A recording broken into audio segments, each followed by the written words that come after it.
A federal legislator, Mr. Legor Idagbo, has said that if President Muhammadu Buhari declines assent to the Peace Corps bill, the National Assembly will override it.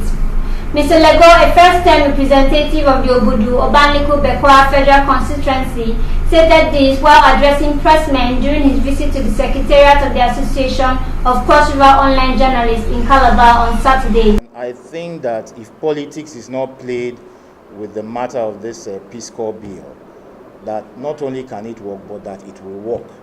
Because if you look at it, our youths are looking for jobs everywhere, and there are hardly any jobs available.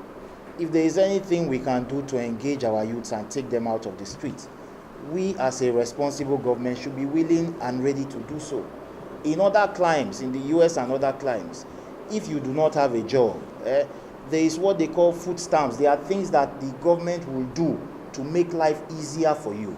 So when the presidency comes up with arguments like the timing is not right for the president to sign the Peace Corps bill into law, it means they are not being sensitive to the plight of Nigerians.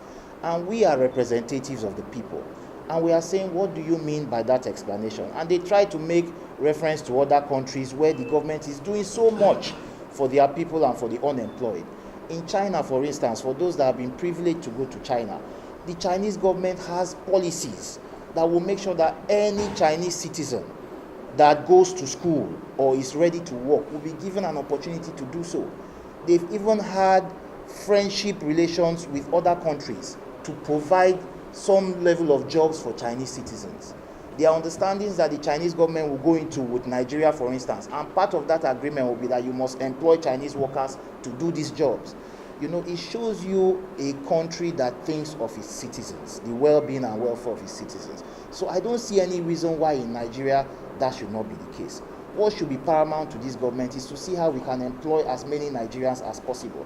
If there are opportunities that we can create for such employments, why shouldn't we do so? For myself and a lot of my colleagues in the National Assembly, we intend to make sure we pursue this Peace Corps bill, we bring it up again, and if the president fails to assent to it, we will override that veto with 2/3 majority, hopefully. So I'm very hopeful, and I continue to urge Nigerians not to give up. Let's see how at the end of the day we can get this achieved. Mr. Legor further calls for the non-politicization of the Peace Corps bill and averred that government's insensitivity to the plight of the citizenry caused the reluctance to sign the bill. Margaret John for Cross River Watch TV.